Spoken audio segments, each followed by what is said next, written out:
Hi, this is Deddy Corbuzier. A plus is useless. Sekitar 4 tahun yang lalu saya mengadakan sebuah seminar di sekolah ternama.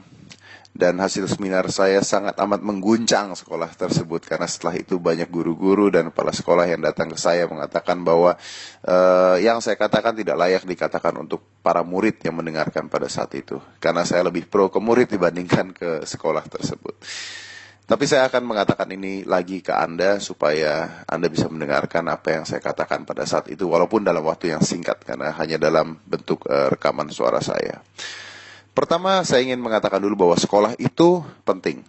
Oke? Jadi bukan mengatakan bahwa Anda tidak harus sekolah, jangan sampai ke sana larinya. Tapi saya ingin mengatakan bahwa walaupun sekolah itu penting, banyak hal yang salah di dalam sekolah, terutama di Indonesia. Mengapa? Begini saja. Anda pasti tahu bahwa banyak sekali anak-anak yang jelek nilai sekolahnya atau tidak baik di sekolah, tapi besarnya bisa sukses. Sedangkan anak-anak yang sukses di sekolah, saya tidak mengatakan mereka tidak bisa sukses, tapi banyak sekali yang akhirnya kerja menjadi pegawai biasa.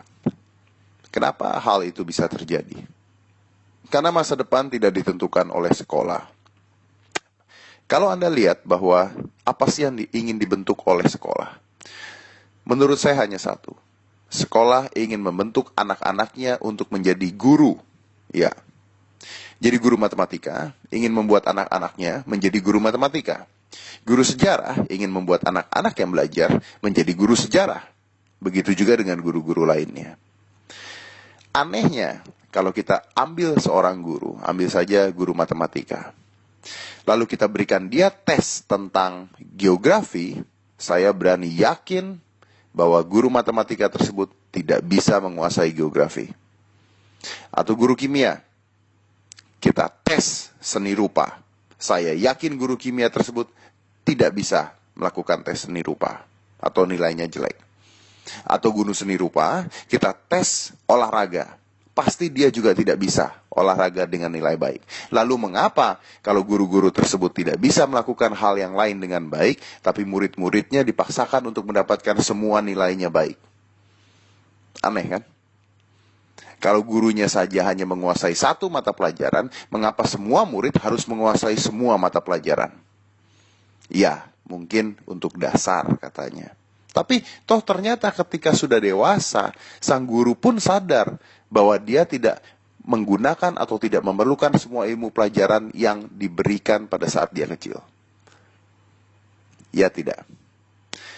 Karena pada dasarnya tidak ada manusia yang bisa sempurna di dalam segala hal. Begitu juga dengan murid-murid. Murid-murid tidak akan bisa menguasai semua hal secara baik. Dan banyak sekali pelajaran-pelajaran yang diberikan dan tidak akan digunakan ketika Anda dewasa. Contohnya begini saja, mempelajari peta buta. Saya sampai sekarang tidak tahu mengapa saya harus mempelajari peta buta ketika saya kecil. Saya tidak menjadi ahli geografi. Saya tidak menjadi tour guide. Saya tidak menjadi itu. Lalu buat apa saya dulu belajar itu? Kalau saya ingin menjadi seorang tour guide atau saya ingin menjadi seorang ahli geografi, mungkin saya harus mempelajari hal tersebut. Atau menghafalkan nama-nama gubernur, menghafalkan nama-nama wali kota. Sedangkan wali kota atau gubernur berganti setiap berapa tahun sekali. Jadi sangat amat tidak masuk akal menurut saya. Saya tidak tahu pelajaran sekarang masih atau tidak menghafalkan nama-nama tersebut. Dulu pada saat saya masih sekolah di SMP atau SMA saya lupa, guru akuntan saya mengatakan pada saya, karena nilai akuntan saya jelek. Kalau nilai akuntansi kamu jelek, Dad, kamu tidak akan bisa menjadi orang sukses. Oh ya? Ternyata saya bisa sukses dan saya bisa membayar seorang akuntan untuk bekerja pada saya. Itu adalah fakta. Sekarang begini sajalah. Apa sih yang harus dirubah? Sekolahnya? Mungkin sistemnya. Mengapa tidak sejak kecil ketika anak masuk dari sekolah SD, kita lihat dulu berapa lama, apa yang dia suka, lalu kita bagi kelasnya. Kalau anak ini memang suka matematika, berikan dia pelajaran matematika lebih banyak. Kalau anak ini suka sejarah, berikan dia pelajaran sejarah lebih banyak.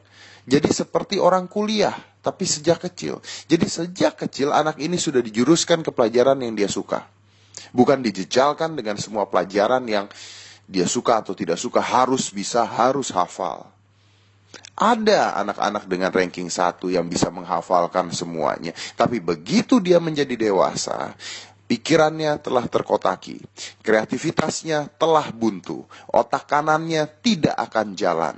Kenapa? Karena yang dipakai hanya otak kiri, menghafal, menghafal, menghafal, menghafal, menghafal. Jadi akhirnya bukan pintar, bukan cerdik, tapi jago menghafal. Menghafal rumus matematika, menghafal sejarah, menghafal peta buta, dan sebagainya. Dan biasanya anak-anak seperti itu pelajaran olahraganya atau pelajaran seni rupanya pasti jelek, karena otak kanannya tidak akan dipakai. Anak saya sekolah di sekolah internasional, dan sejak kecil, sejak SD, anak saya sudah diarahkan ke pelajaran mana yang dia lebih suka dan kelasnya lebih banyak. Jadi kelasnya banyak dan anak ini yang datang ke kelas, bukan guru yang ke kelas untuk mengajar anaknya. Lalu bagaimana merubah itu semua? Memang susah karena sekolah pasti tidak akan ingin merubah, butuh tahunan untuk merubah itu. Saya harap satu saat bisa. Tapi sebelum itu bisa, apabila yang mendengarkan suara saya ini adalah orang tua, dengarkan saya baik-baik. Apabila yang mendengarkan suara saya ini adalah anak-anak, minta orang tua Anda mendengarkan suara saya. Sebentar saja. Kalau seandainya orang tua mendukung apa yang anaknya suka dalam mata pelajaran, mungkin dia akan menjadi orang yang lebih berhasil nanti ke depannya. Bagaimana caranya? Begini, pelajaran matematika merah, pelajaran seni rupa bagus. Kenapa yang harus dilesin di rumah adalah pelajaran matematika?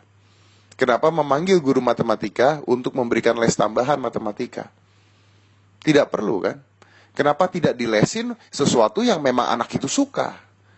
Kalau anak saya matematikanya jelek, seni rupanya bagus, saya akan lesin dia seni rupa. Supaya bakatnya dikembangkan sejak kecil. Bukan memaksakan hal yang memang dia tidak suka. Kalau seni rupanya jelek, sejarahnya bagus, biarkan seni rupanya jelek. Pelajaran sejarahnya dibantu oleh orang tuanya di rumah. Dikembangkan. Memang ada pelajaran-pelajaran yang kalau jelek atau merah Anda tidak naik kelas. Ya, kalau pelajaran seperti itu dibantu supaya dapat nilai secukupnya. Tidak perlu 9, tidak perlu 10. Ingat, nilai pelajaran Anda tidak menentukan masa depan Anda. Nilai UAS Anda tidak menentukan masa depan Anda. Anda ranking 1 di sekolah bukan berarti Anda berhasil menjadi seorang manusia kelak ketika Anda dewasa. Sama sekali tidak berhubungan. Menurut saya. Kuncinya adalah orang tua di sini. Orang tua harus mendukung apa yang anak suka. Kalau ada pelajaran yang jelek, ada pelajaran yang baik, dukung pelajaran yang baik. Jangan memaksakan anaknya untuk mempelajari pelajaran yang jelek sampai dia bagus, sampai dia nilainya 9 atau 10. Tidak penting. Tidak perlu takut untuk mendapatkan nilai jelek. Tidak perlu takut untuk tidak naik kelas. Tidak naik kelas bukan berarti masa depan Anda hancur. Ada loh anak yang sampai bunuh diri karena dia tidak naik kelas. Itu yang hancur masa depannya. Saya pernah tidak naik kelas. Masalah? Tidak sama sekali. Orang tua saya marah pada saya? Tidak sama sekali pada saat itu. Kebetulan orang tua saya mungkin berpikiran luar biasa dan moderat. Dan tidak semua orang tua bisa seperti itu. Tapi itu yang saya harapkan dari orang tua sekarang yang ada di Indonesia. Memberikan dukungan pada anak-anaknya. Tidak memarahi ketika dia pelajarannya jelek. Tidak menghakimi ketika tidak semua pelajaran anak itu bisa menjadi baik. Kita harus mengerti dan mendukung apa yang anak itu suka. Ingat sekali lagi bahwa masa depan anak tidak tergantung dari pintar tidaknya dia di sekolah. Masa depan anak tidak tergantung dari dia naik kelas atau tidak naik kelas. Masa depan Anda juga tidak tergantung dari nilai rapot Anda. Masa depan Anda sebenarnya tergantung dari cara Anda bersosialisasi dan menambah pengetahuan setiap harinya yang bisa didapat dari mana-mana, dari internet, dari buku, dari majalah, dari cerita, dari pengalaman orang yang Anda suka. Saya punya teman yang kecilnya pelajarannya jelek karena dia suka main game, dan sekarang dia memiliki sebuah toko game terbesar di Indonesia. Kaya raya. Masa depan Anda tidak tergantung dari nilai sekolah Anda. Masa depan Anda ada di tangan Anda. Jangan takut untuk mendapatkan merah di sekolah. Kadang-kadang Merah artinya sukses untuk masa depan. Saya Deddy Corbuzier.